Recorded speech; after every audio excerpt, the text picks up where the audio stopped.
शुक्लाम्बरधरं विष्णुं शशिवर्णं चतुर्भुजं प्रसन्नवदनं ध्यायेत् सर्वविघ्नोपशान्तये सरस्वति नमस्तुभ्यं वरदे कामरूपिणि विद्यारम्भं करिष्यामि सिद्धिर्भवतु मे सदा गुरुर्ब्रह्मा गुरुर्विष्णु गुरुर्देवो महेश्वरः गुरः साक्षात् परब्रह्म तस्मै श्रीगुरवे नमः.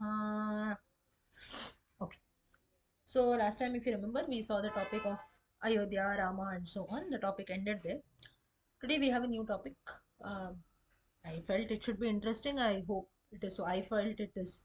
It is something we must know, and I felt we should look at that. Let's see how you like it. So today's topic is Shivalingam. Now, before we go deep into it, from your side, can you tell me what you think is a Shivalingam? What is a Shivalingam, or whatever you feel about Shivalingam? What is that? Can anyone just tell? We have idols, right, of lords. Why do you need a Shivalingam? Why do you have to worship Shiva in the form of a lingam? You can keep a photo of Shiva and worship. What is a Shivalingam? You can guess anything. No one? You got it? Hmm. Yeah, means I'm asking what is Shivalingam according to you? Like,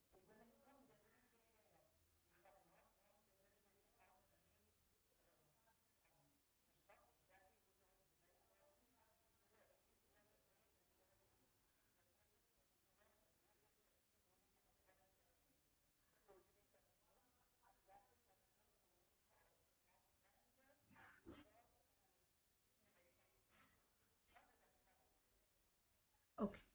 So this is a common explanation. Okay, that is correct. What else? She tells that Shivalinga form is form of a reproductive organ, genitals, whatever you call it, the association of union of male and female. Correct. Hmm. All that is correct.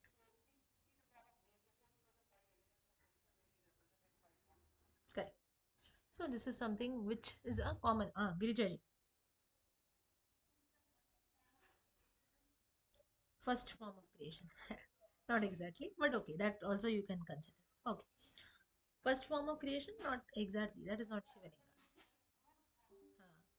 No, not that way. Okay, so a very common explanation that comes to all our minds when you look at a Shivalinga, that which all of us we usually know. Mahadevan. Hmm, correct.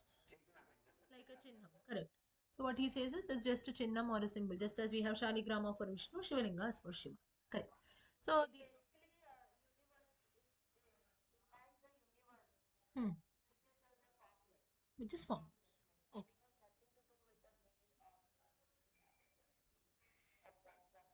Correct. Billion.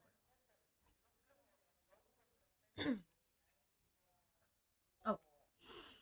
Okay. So these are all different outputs that we have. Nothing we can say is wrong. Nothing we can say is correct. Right.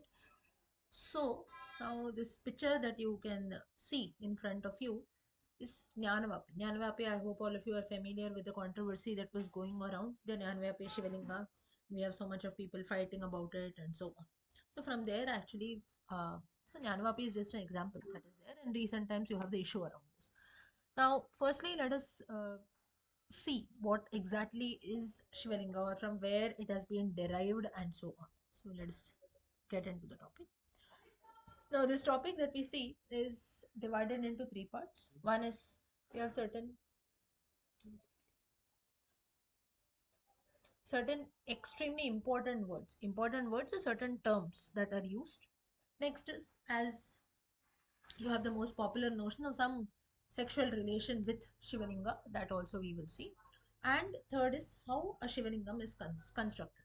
Now, if you go to all the 12 Jyotirlingas, if you would have seen, if you have not gone, at least you have seen, you see that the structure of each Jyotirlinga is different. In Kedarnath, if you go, the structure of the Shivalinga is as if like it is the back of the bull, right? So hump of the bull. So the structure is different. The normal Shivalinga that we have at our house, have at our houses also, that will have the normal cylindrical like structure. Not exactly cylindrical, like a small, whatever you call it, the circular cylindrical type of structure, Shivalinga structure. Then you go to Trimbakeshwar also, you can see the Shivalinga actually it is inside, right? You have the structure and inside you have a small linga. So that way there are different ways in which the Shivalinga is worshipped. So how the Shivalinga is constructed, there will be some architecture, some reason, right? Some science behind the construction of different types of Shivalinga also. That is the third topic. Now let us delve into it. Certain terms we have to now. These are three terms that we know. Lingam. Lingam it generally means a male genital organ.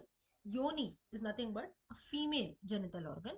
And Digambara is a nude person or a naked person. This is what we generally know, or in general terms, it is there. But as in Sanskrit, we know that one meaning or one word will not have the same meaning. Now, let me give you a disclaimer first itself. Some people will not like, or some people will, they start criticizing, saying that why should we discuss on such topics and it is so sensitive, this and that. That all you keep it on one side. If you want to know the truth, truth is always harsh, or it's not that you have to be ready to accept, you have to be open minded. We cannot just sit and say no, what people said something about us is false just because some terms are used, I will not read it. It is not like that. Whatever is there, the way we interpret is very important. So this is what we generally know, and this is a fact which all of us have to accept. But in what context it has been applied to a Shivalingam is something which is way beyond what you can see on your screen. So when we use these words of a lingam, yoni, and digambara, this is the normal meaning that we know. But beyond this also, there is a deep meaning that is associated with a Shivalingam. What is that? Let's have. Now, Linga Puranam gives a reference wherein Suta Maharshi, he and his Shishya, they have a conversation. So, wherein Suta Maharshi gives the definition of a linga. What is that? He says, Alingo lingamulam tu avyaktam lingamuchyate. Alinga Shiva ityuktaha lingam shaiva miti smritam. He says that something which cannot be characterized, that is a root of characterization. And prakriti is something which we know, or is nature. Shiva is something which cannot be characterized. Now don't get into the philosophical terms and English words. Mainly you can consider language is quite philosophical. So lingam is something, just as someone said, it represents the universe, this, that, whatever it is. So it is something which we should not just a structure that we should consider. Is something which represents the beginning, the maintenance, and the end of the universe. Or Chinham, a symbol which represents life altogether. That is what is mentioned in philosophical terms in the Linga Purana in detail. So this is a conversation between Suda and his Shishya. Further, just to give an example to explain this further, what is Alingam and Lingam? Alingam is the cause that is there, and the cause, like say for example, it is a seed, that is Alingam. And effect is the plant. So you have many seeds that are there, out of that plants grow, right? Cause and effect. Only if the seed is there, then the plant will grow, right? Or you can say, so this is nothing but it is represented by the seed which is there inside every, or you can say inside the mother's womb. Initially you have just the seed, right, which ultimately grows into the child, grows into a baby or a child, human being. We all here today, we have come out of our mother's womb, right? So nobody is born. Were you born in this form? You were a small seed which in the course of time has grown up. So there is a cause behind whatever effect has been taken place.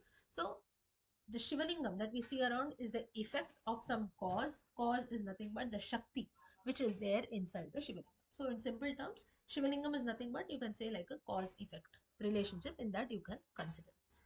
To make things easier, let's have it. So this is a definition of Lingam as per Linga Purana. About Yoni now. So you see such a deep meaning is told about Shivalingam. Lingam is actually an effect of what we see around. In easy terms, we just name it as a main genital organ. Apart from that, there is a very deeper meaning to this. It is nothing but an effect of some cause that is there in the world that actually represents a lingam.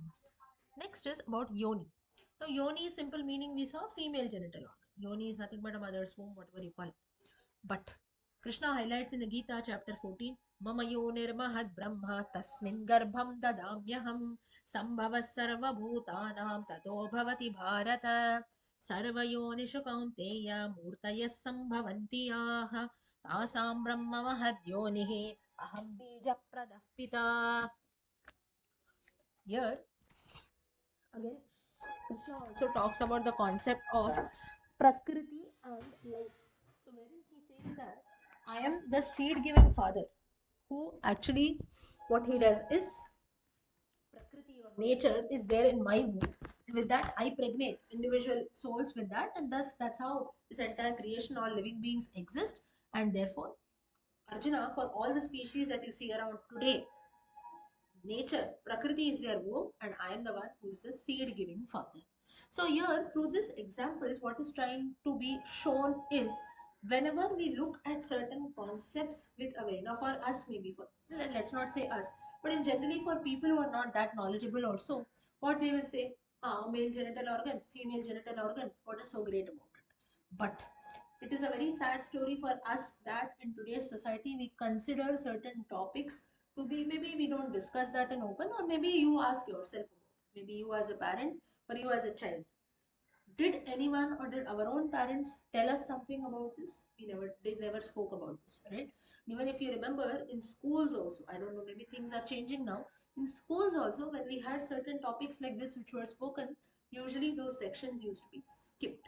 Has anyone experienced this or no? Have you come across something like this? When we had something about yoni, this, that, and so on, right? So this is something which rather should have not been done. And now maybe you let's not just blame the schools or our own elders or parents and so on. They didn't tell me anything about it, and that's the reason today you see children or youngsters, they go on the wrong path. You have so much of sexual attacks, this that. Why it happens? The root cause is because we are not educated about certain things, and that's where you have another concept coming as sex education, this that, which comes about, right? Of course, now a topic is Shivalingam, but why I'm telling you this is our culture, our dharmas, our scriptures are very very open. You have topics about the lingam which has been talked about in Linga Purana. You have the topic about yoni which has been talked about in the Gita, of course many other scriptures also. You have Saundari Lahari, प्रकृति and Purusha. Shiva Shaktya Yukto Yadi Bhavati Shaktah Prabhavitum. Shiva Shakti union, that itself is mentioned in verse number 1 by Adi Shankaracharya. Wherein, so the point is, we in our outlook or in our world that we see around today, we give it like, okay, lingam is a male genital organ, female, yoni is a female genital organ, that's it. We just look with this outlook, but there is a lot more meaning behind it. If we today, as you can say, as parents or elders, who, most of you here would be parents, right, or elders, you should explain and tell things properly to our children. Otherwise, it is like just people. If you don't tell them, they'll get to know from other sources, right? Some people say, no, I cannot discuss this in my house very easily. In today's time, especially, maybe 50 years back, people told us that way it was okay, right? Our grandparents, no, my parents never told me something. Don't blame your parents, you can change, right? My father didn't tell me anything. You change. You know the experiences that you have undergone, right?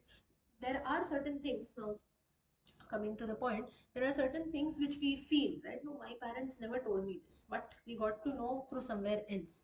That's where little, maybe we didn't, for not for a long time, but at least for maybe a day or so, or for some time at least, this thought surely comes to our mind, why my mother didn't tell me this? Why my father didn't tell me this? Right?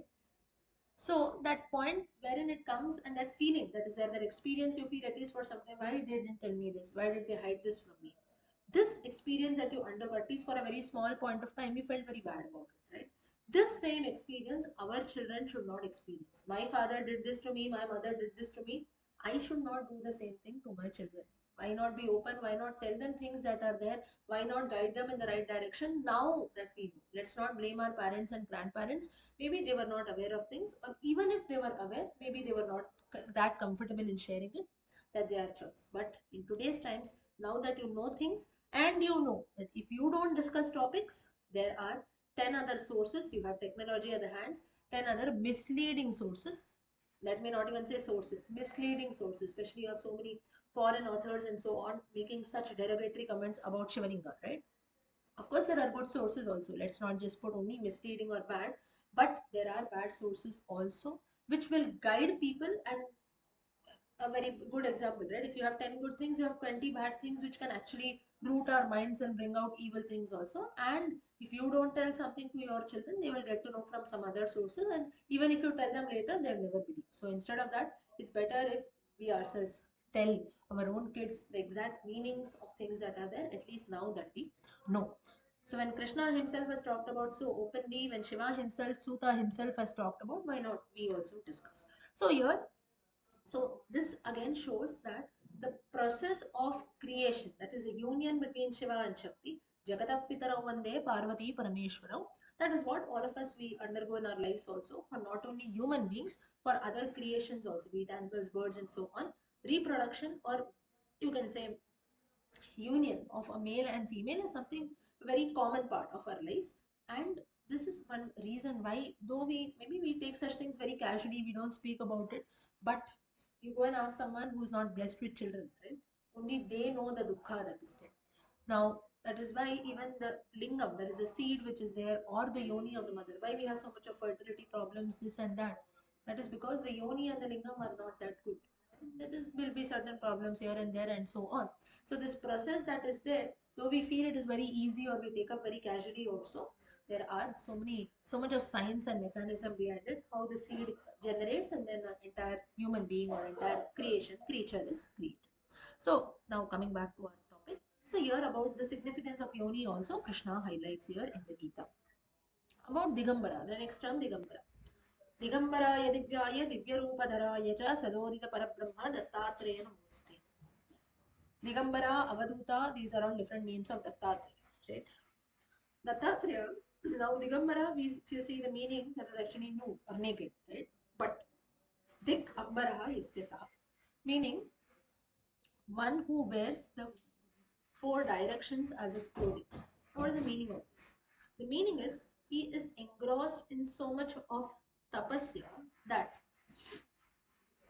for him, for Dattatreya, who's fully engrossed in tapasya, it doesn't even matter to wear clothes or so on, or they're not even aware of that state. A very simple example, a baby is there, right? A baby inside a mother's womb, or when it is just born. Will we call the baby as naked, or will we call the baby as nude? We won't do that, right? So the child that is there inside the mother's womb will not be called as naked, nude, or digambara, whatever. We don't keep such names to them. Because that is how Prakriti is created, that is how the manifestation is there. One more reference from Kumara Sambhava, wherein goddess Parvati is addressed as Aparna, or another name for goddess Parvati is Aparna, right? Aparna. Aparna is leaf. So here there are two ways of interpretation. One is one, when she was doing tapasya in order to attain Lord Shiva as her husband, she did not consume even a leaf, Aparna, or she did not even have a leaf on her body.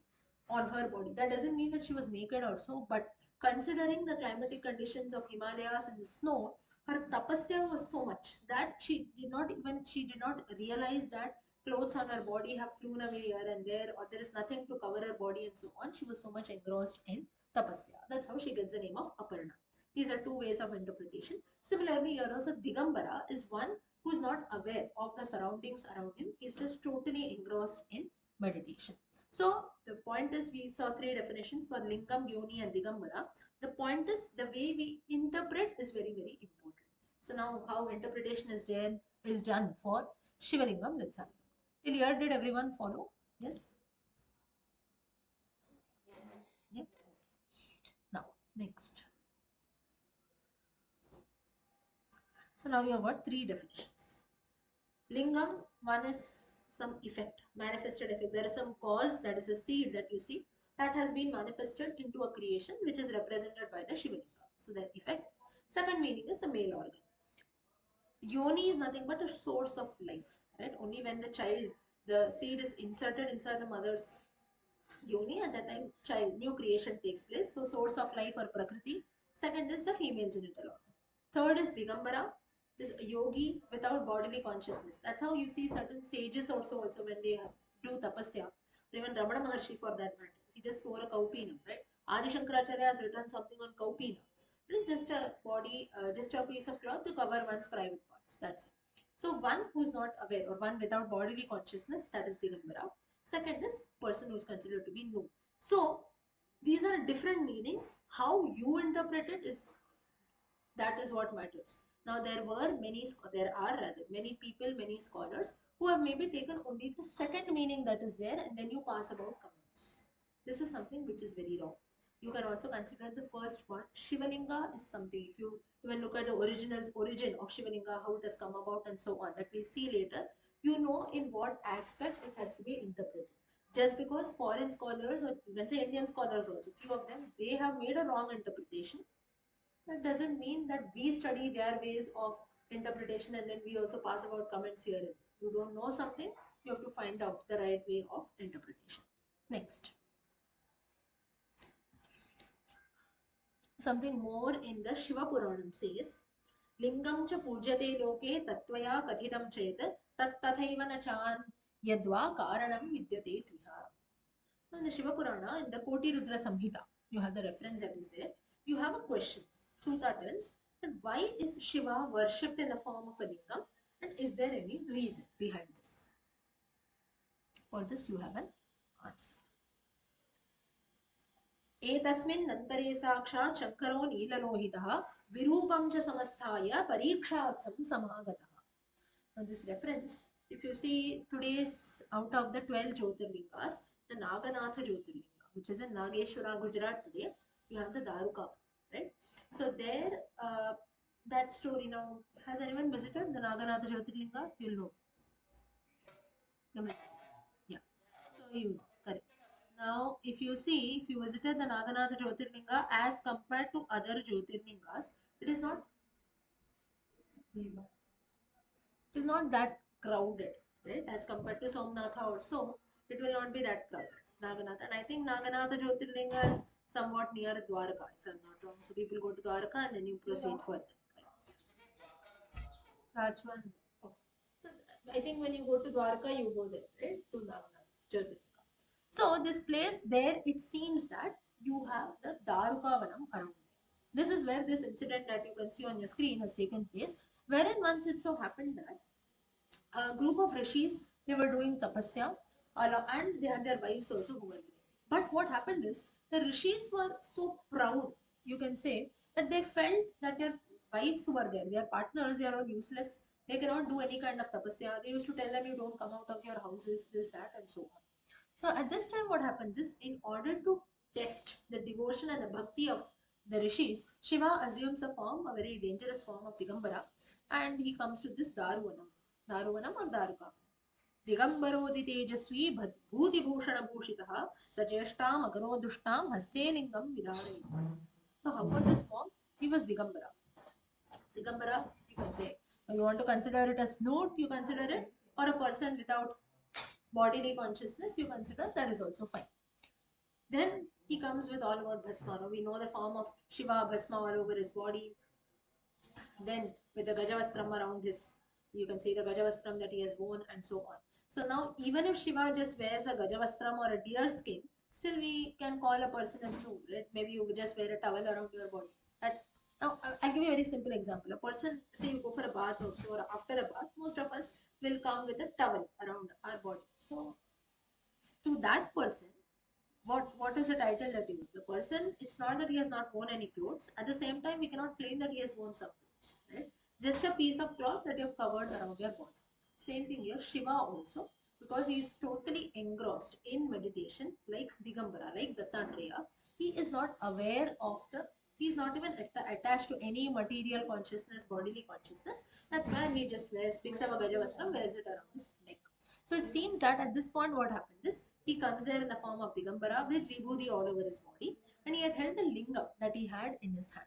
Now, here the lingam that you want, that you have, you can consider this. Now, you just imagine this form. It's quite, you can say, quite disturbing or quite demeaning, whatever you call it. But here now, the way you interpret this, it can also be that now what exactly is a linga. We'll see that later.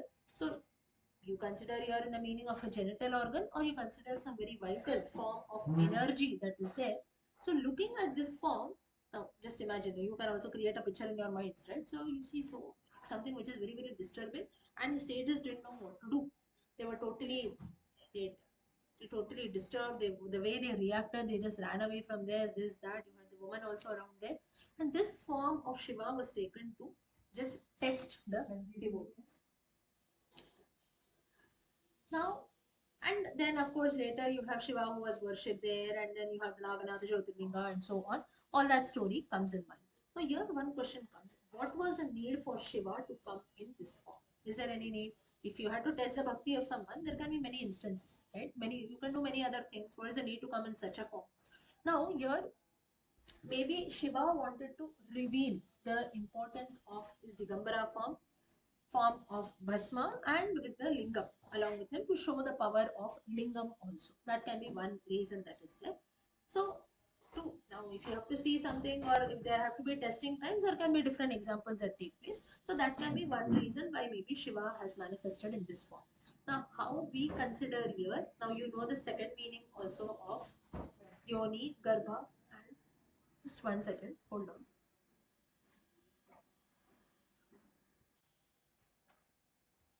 Yeah.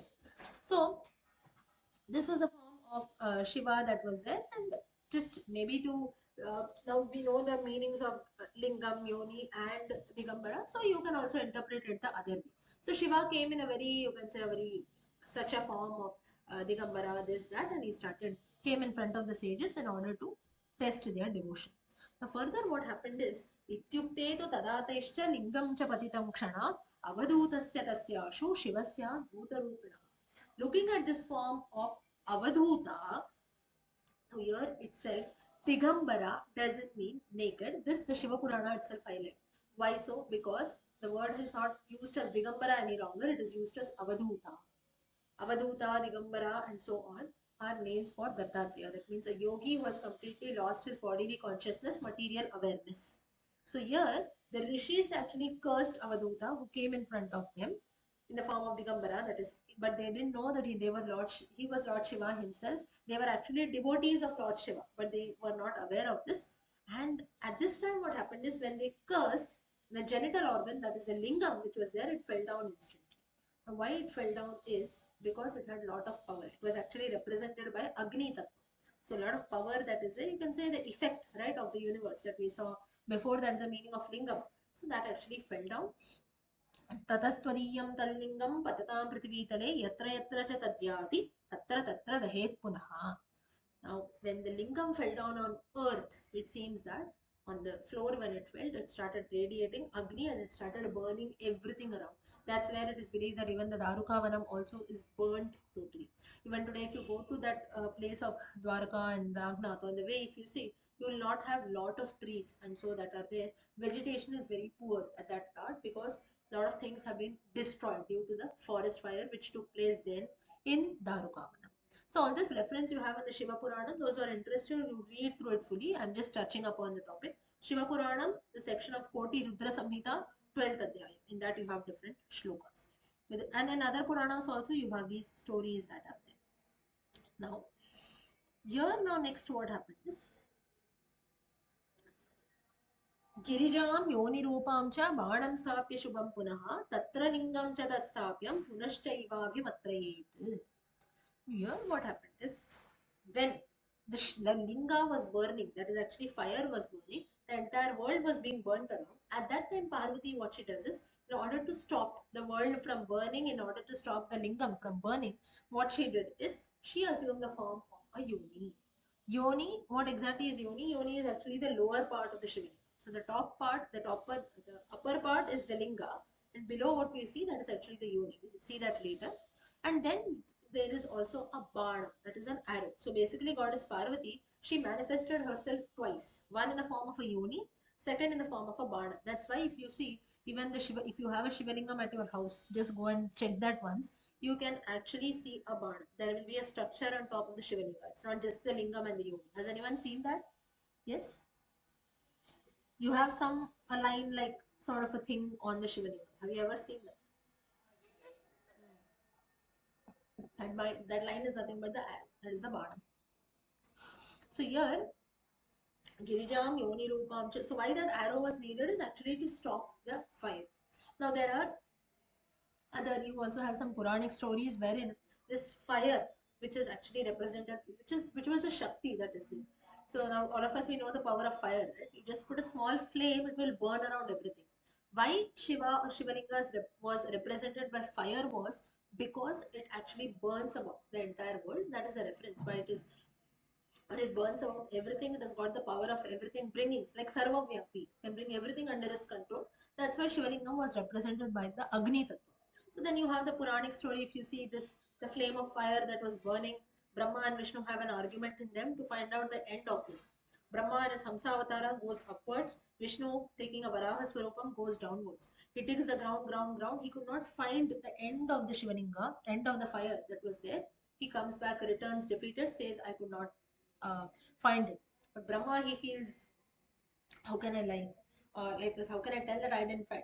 Brahma, this Hamsa Avatara flies topmost to the sky, but he could never find the, you can say, the part where the fire actually ended. But he returns back and lies that I saw the end. That's when Shiva gets angry and gets a curse that you will not be worshipped, you will not have a temple. But then still, then after certain talking and so on, Brahma gets only one temple, which is in today's Pushkar, Rajasthan. Right. So this is another story. So through this one more incident, we get to know that Shivalingam is a concept which has to be looked upon with a very broader outlook, with a very broader perspective, which has got no end at all. If it is just being associated with some genital organ and so on, then it will never have been into a fire. We'll not have so many Jyotirlingas that are there. We won't have Brahma and Vishnu finding the source, finding the end and the source, origin and so on of the fire and so on. So therefore, the way we interpret, look at things is very, very important. So now Parvati also gets into the Shivalinga. That's the reason why Shivalinga actually represents Prakriti Purusha or Garbha Yoni or Lingam Yoni, that is a Saundarya. Further, it talks more about this. Jagatah Pitarau Vande Parvati Parameshwara. Why we tell this to Shiva and Parvati is, and Shiva and Parvati, actually, you have people who do this Parvati Swayamvara Homa. Have you heard this? Parvati Swayamvara? Nobody has heard? Parvati Swayamvara Homa. You'll have so many, even today people do it. No. Parvati Swayamvara Homa is done. In Mumbai also, in few places, they do. Uh, why this is done, especially during the Shivratri times now, maybe they'll do. For parents who want their children to get married also. You have the Sola Somvar Vrat that people do. I think that is quite famous, right? Why do we do that? For good marriage, to get a good partner and so on. So the point is why we do a lot of things related to marriage or being blessed with children for Shiva and Parvati, because Shiva and Parvati, Prakriti Purusha, represent the process of creation, represent the relationship that should be there between a man and woman, husband, wife, and to get good children. So we have many instances like that. So here finally now Parvati also takes a form of this Yoni, and she also immerses herself with the Shivalingam. So now you see this. Lingam is the upper part, as I told you. Yoni Rupa, Bana Rupa is below. The below part is the Yoni Rupa. You can see the Bana there in another picture. I'll show you clearly. Next. Now what is the definition of Shivalingam? Jagadadhar Jagadyonihi Jagadantargatopi cha Shanto Bhava Maheshana Sarvan Lokansta Palaya. So Shivalingam is the beginning of the universe. Jagadadi meaning the start. Then Jagatayoni, source, main source or origin of the universe, and Jagatantargata, that is the end of the universe. So that chinham or that symbol which represents all the three processes, start, source and end, that is nothing but Shivalingam. So this is the definition of Shivalingam. Upper part is the lingam, below part is the yoni. Now, why was the need, you will have a question here, why was the need of Parvati to be immersed in Shivalingam? This is a question that will come to most of our minds. That is one reason you can consider, because Shiva was blazing with fire. In order to cool down the fire and saving the world from being burnt also, Parvati did this. Second is to represent the union of a man and woman is very, very important. Without Prakriti, there is no, the universe is waste, right? In today's terms, if we have to talk, like again, if you go back to this, we discussed about this fertility issues and so on, right? Now, as per science also, if you see, every time a man and woman come together, it doesn't mean that a child is born, right? Maybe for 15 years, 20 years, whatever you are married, every day, you can say 20 days in a month. Let's cut off the 5-10 days that are there. 20 days in a month, every day you try to beget children or so on. It doesn't happen every time, right? Every time you get into a relationship, you get together, is a child born every time, or is a woman pregnant? It doesn't happen that way, right? Or for people for years together, also, in spite of getting together, this, that, there are so many issues. Then the doctor tells this is an issue, that is an issue, you do this, you do that, you do this treatment, have this medication. Why it doesn't happen? For that, the thing is, the woman's body every time cannot accept the sperm that comes inside. A man, if you see, as per science also, a man, his he can release his generative fluid maybe 100 times million sperms, whatever that comes in, but not everything goes and reaches the yoni of the woman. For that, it takes time, right? That's why even in texts like the Ramayana or so, or you have Kama Sutras, wherein Kama Sutra also is a text wherein it says that it takes time. Not every sperm that is there gets fertilized and meets with the egg, so on. It doesn't meet with the yoni every time, right? There are only certain things. And here there is another, I'll tell you the reference from Ramayana later. That's why even in Shastras like Kama Shastram, Kama Sutras, and so on, they say they define certain days of the month wherein man and woman should come together, then chances of getting pregnant are more, and so on. So, today's times, maybe you go and consult a doctor, but our own scriptures, our own texts highlight upon these stories also. Then, even in the Ramayana, also now it is believed that it takes 3 months for the sperm inside the body to, like, once it reaches a woman, it actually is there 3 months inside, and then 9 months. So 3 plus 9 is actually 12. That is what is the reference here. That's why in the Ramayana, Tatascha Dwadashe Mase Chaitre Navamike Tithau. This line comes there. That is after 12 months on the Chaitra, in the month of Chaitra, on the Navami day, Rama was born. Does that mean that Rama was there inside Kaushalya's womb for 12 months? No. 3 months are calculated from when the male generative fluid is there. So Ramayana also, you can say, it talks about, or it appreciates the concept of father's role. Now, though if a child is given birth, only mothers are praised, right? Mothers sacrifice this, that, 9 months she bears the child. No one talks about the father's contribution, right? So along with that, the calculation is made and 12 is mentioned. So like this, there are many things which our own scriptures try to tell. It's just how we take up. So why this? So this is one more reason maybe you can consider why Parvati actually went and she manifested herself in the form of a yoni and bana, to say that without me or without Prakriti, the world is incomplete. Jagadav Pitara Vande Parvati Parameshwara. Union of Shiva and Parvati is very much needed. That's when she also immerses herself in the Shivalinga. So the Shivalinga actually, though it represents Lord Shiva, it actually, whenever we worship Shivalinga, it means actually we are worshipping both Shiva and Parvati together. Next is, this is how. The below part is a yoni, upper part is a lingam, and this is the bana, that is the arrow-like structure. Now the structures of Shivalingams can differ. This is just one example. Let's look at few more. Now the third topic. Now we saw the first two topics, certain words that we saw, lingam, yoni, digambara, how they are interpreted in different ways. Second is what is the sexual connection, prakriti purusha, creation, and so on. That topic we saw. Next is the architecture of Shivalingam. Now you can see some Shivalingams here. Mukha Shivalingam. What is Mukha Shivalingam? That is Mukha, face of Lord Shiva, used to be present on the lingam. This is one category of Shivalinga, which is called the Mukha Shivalingam, which is one of the oldest Shivalingas in Bharatadesha, it seems, which represents the face of Shiva. So it's there in the Lucknow Museum. I hope so, it is there till date. Next you have the Parshurameshwara Lingam, which is in today's Andhra Pradesh. Again you have not just the face, the entire body of Shiva has been carved on the Shivalingam close to 2500 years back. Now, you might be wondering, right? And I gave you an example, Jyotirlingas, the structure is different of Shivalingas and so on. So here a question comes that who actually makes these Shivalingas, or there will be something, right? How Shivalingas are constructed, there will be some science behind it and so on. For this, we have to refer to the, okay, you see one more picture. Shivalinga, this is one more Shivalinga. You see actually in 3 degrees, it is there, 1, 2, 3, 3 levels visible. The source of this comes from the Agama Shastras. Agama Shastras, they, like you have certain Shastras even for temple construction, that is there. So many temples we have in Bharatadesha, right? The construction of each temple is unique. All temples are constructed in a very unique manner. A linga has to be here, a garbhagriha has to be here, the outside, the four pillars in the four directions have to be constructed at a particular place. All this has got some reference. Agama Shastras are very, very important for Shaivite worship or for Shiva worship, wherein how Shivalingas are constructed, how worship should be done, and so on.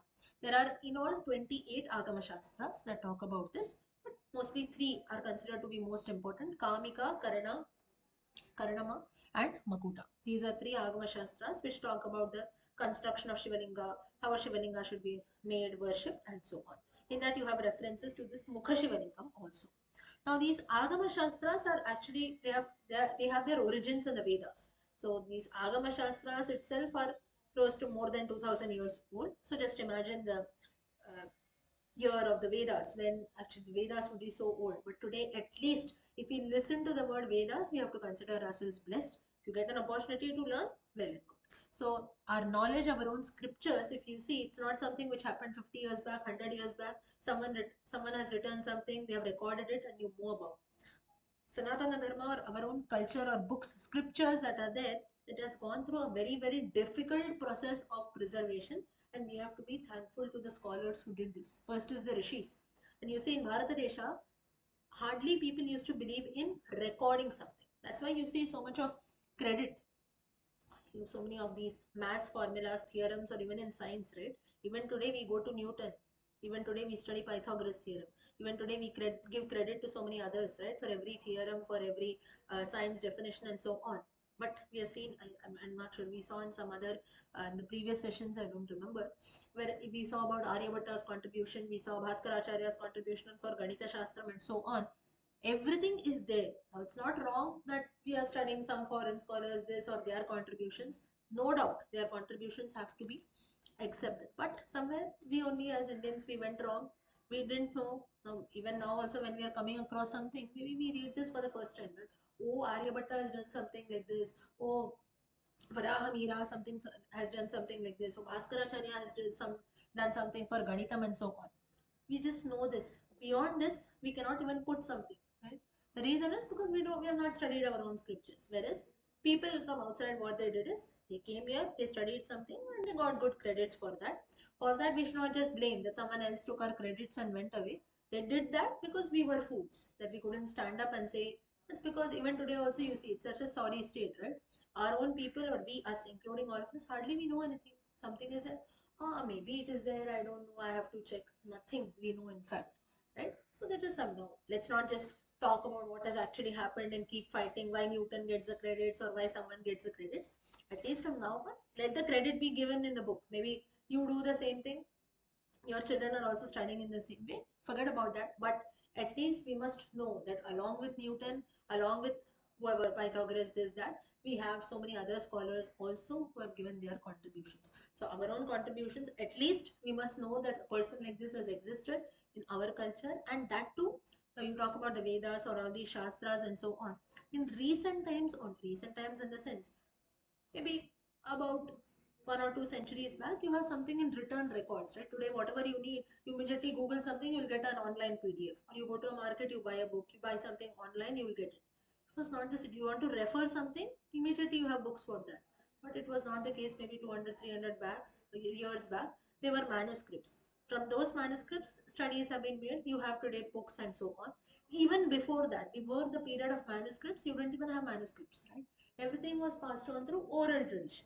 Now, orally, someone says something, people used to by heart that, like the Gurukula system of education.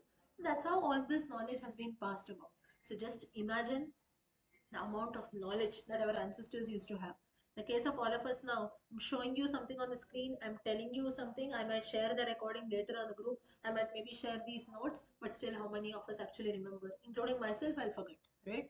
In spite of having everything in front of our eyes, we find it difficult to learn. So just imagine those people who didn't have anything in front of their eyes, nor anything to refer. They just used to listen and they used to learn it by heart, and that's how knowledge has been passed, not for 1 year, 2 year, 10 years, 100 years, thousands of years together. Today, if we have something in our hands, we can at least see or listen to the words Vedas, Agama Shastras, or whatever it is. We have to just feel blessed, and it's our duty to open these texts. Now, whether we are interested or no, that's on one part, but at least open and see what exactly it is, is our duty. If we just move about, then maybe the next generation will not even know. At least we are blessed that we hear these terms. Otherwise, the next generation will just lose about. They'll never even hear if we don't tell them. Padmini ji, you raised your hand. You want to say something? Sorry, I just went.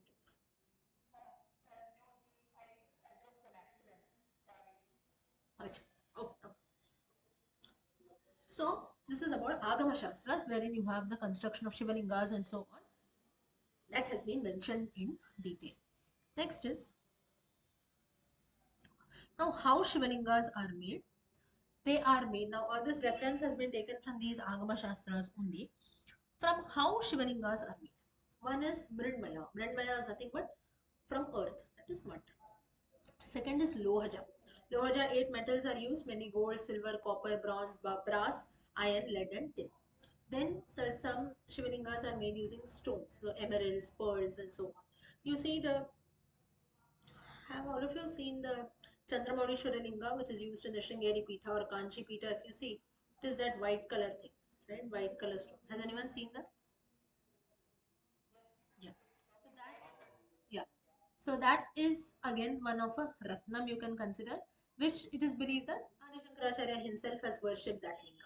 So that is not the black color thing. Even if you go to North India, if you see, they will have white marble. That is there. South India will be black marble. So that way it differs. The Shivalinga that is there. Then you have Daruja. Daruja is nothing from trees or from wood also. Wood from 8 different types of trees is used to make a Shivalinga. Then from rocks and also from Kshanika. Kshanika is rice, cow dung and so on. So Shivalinga can be constructed using all these different materials. We generally know the Shivalinga that is considered made using, you can say, metals or the black color earth and so on, or maybe marble that you call. It's not exactly marble, but that is what we usually know. But apart from that, you have these different metals. In fact, it's not that okay, I feel I should have a gold linga, I should have a sapphire linga. It's not like that on our choice. It was believed that golden or not golden Shivalingas made of gold usually used to be, they used to represent for prosperity, wealth, richness. So kings used to have such kind of Shivalingas. So that way, depending on the people who were there, people they used to have Shivalingas and worship used to be done. Now next is, what is Brahma Sutra? How a Shivalinga is constructed, that entire geometry is mentioned in Brahma Sutra. So geometrically proportional vertical arrow-like lines representing the feminine source of life and manifestation of Parvati in the form of an arrow Bada. This is called Brahma Sutra. I'm not going too much detail into this, but you see this itself shows the amount of knowledge. How a Shivalinga is constructed. Parvati also, it's not that she just wished to manifest like an arrow or so she just immersed in a Shivalinga. It is not so. There is a proper construction for this. How the linga is divided into 3 equal parts in the different directions. You see so many structures, this, that. Now, next time you see a Shivalinga, you go to a temple or you have a Shivalinga at our own houses, you just see how the structure is there. If you have bought it from a proper place, you will know that all these marks that are there from the Brahma Sutra references, you will have all this very clearly that is mentioned. So that's why if you see Shivalinga, usually now we don't go and buy it from some, right? Many people have this tradition of Shiva Puja that you do. It comes from ancestors together. So you see many people will say, no, this is a Shivalinga which was worshipped by my grandfather, my father, now it is to me, right?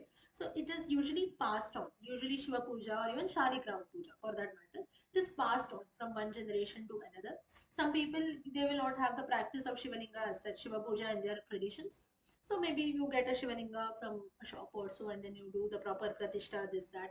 You worship the Shivalinga maybe on every Pradosha, every Monday, every day, whatever it is. You do Abhisheka, so and so. So in all the Shivalingas, there will be a proper structure. How the structure of the Shivalinga is there, that geometrical explanation also is given in detail. Next is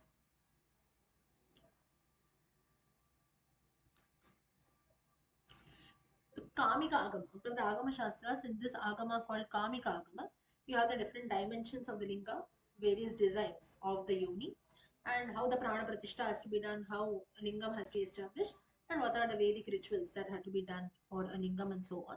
That has been mentioned in detail in the Kamika Agama. Now, this topic we have already discussed, still is, why should you shy away from the truth of the Shivalinga? Now that all of us know the truth, most of you were knowing it from before. Now few of you maybe you knew it. uh, I hope I explained my level best. When now we know the truth of the Shivalinga, we should openly tell it to our own kids, I told you, or the next generation, or to anyone who speaks. We should not just shy away from topics, saying that no, how will I speak about this? What will the opposite person think? So on. Because of this, as I told you, there are so many evil interpretations, and it actually leads to so much of, you can say, nobody knows anything, right? So much of sexual attacks, or you can say derogatory comments about our own culture, religion, and so on. Why such things happen is because we don't know the truth, and even if we know the truth, we are not ready to put it. Now many times it happens is you know things, right, but you don't know how to explain it to others. That's where problem comes in. Now this doesn't mean that we are just answerable to people around, but when some questions are risen, when people can make false, it's very easy to make false comments, right? People who actually make comments, they don't know anything, and that's when it becomes easy for them to make comments. But it is actually difficult to speak for things that we know, to stand for things. And now if we don't tell the truth, like I told you, you get to know the answer from any other misleading sources, which is very, very, very dangerous. We cannot go and keep uh, answering to the entire world, but to our own children, our own kids. Many times this happens. We should not blame the kids. No, my kids are not interested. Out of your own accord, you need not go and explain everything. Today I'm going to tell you what is a Shivalingam. Come and sit here. You need not go there. But maybe next time you go to a temple, you go to a puja, you see some Shiva puja has been taken place. Go and tell your child, explain to the child, say this is a Shivalinga. This actually, you can tell them in easy language, right? You need not talk about a lot of terms, Shivalinga Puranam reference, Gita reference, what is a yoni, what is a garbha. I'm not saying that you have to explain to a 5 or 6 year old child, but at least to some maybe 10 years, 20 years or so, they can just understand, right? In some context that is there. So sometimes the child itself, many times it comes and it asks us questions. We just shun the child away just because we don't know answers. It's okay that if we don't know answers, but we can at least try to find out from our own reference, ask people who might know about this, and give a very good explanation. If we explain kids and our own children in a very good manner, youngsters and children will also accept facts. If you just shun away with things, no, no, this is how it is. My father told me the same thing. I am telling you the same thing. You listen to your father. Today's child, you go and tell, the child will stop believing in you also. He'll tell, my father is a fool. He doesn't know anything. He's trying to make me also a fool by making me believe things that have got no origin at all. Forget it. I'm not interested at all. This is something which is very, very, very dangerous. You don't know something, we can surely tell that, okay, I'll find out, I'll tell you something about this. We can ask people in our own, people whom you feel know about things also, or some explanation that you know, of course not false information, but something little. When we tell this, the point is why I'm telling this, if we tell in this way to our own kids, our own children, when the child questions something, or like I told you, there will be a context, you attend, you go to a temple, there is a Shiva puja or something that is going on, just out of interest, if you tell, the child will surely be interested, and a belief is there in the child's mind that, oh, my father or my mother, they know something about this. Last time I asked them, they gave me a satisfactory answer. Why not know more about this? And believe me, if you tell people in a good way, people, especially youngsters also, they are definitely and definitely interested if our explanations are good. We just tell them something, hey, why oh, you do this is how it is, how dare you question me back, this, that. If you tell, the child will just run away from there, saying that don't try to make a fool out of me. I'm busy in my own life. I'll do things that I like. Right? So this is something which we should always never shy away from telling. Of course, out of our own accord, when the child is maybe doing something else, suddenly you bring about the topic. No, there will be some context, or if the child itself questions, you should rather explain in a very good way. Next is one more reference. Somaskandamurti. Skanda ityabhravandevaha skandam garbha parisravaat. How Lord Skanda, how Lord Kartikeya Muruga gets his name of Skanda because he was born of the Skalana of the seven of Shiva. Skalana, which was in union with Parvati, that's how Skandamurti was born. So this is the name that is there. Skanda we call out Muruga, right? So all these things have got lot of significance, lot of importance. It's just how the way we interpret things, how we understand things in the right way, that is very, very important. Then the last from Linga Puranam, the Uttara Bhagam, third Adhyayam, you have Alingo Lingam Moolam tu Abhyaktam Lingam Uchyate, Alinga Shiva Ityukto Lingam Shaimamiti Smritam. Agunam Dhruvamaksham Alinga Shiva Lakshanam, Shiva Lakshanam, Gandharvarana Rasaur Rasauriyuktam Shabdasparshadi Rakshana.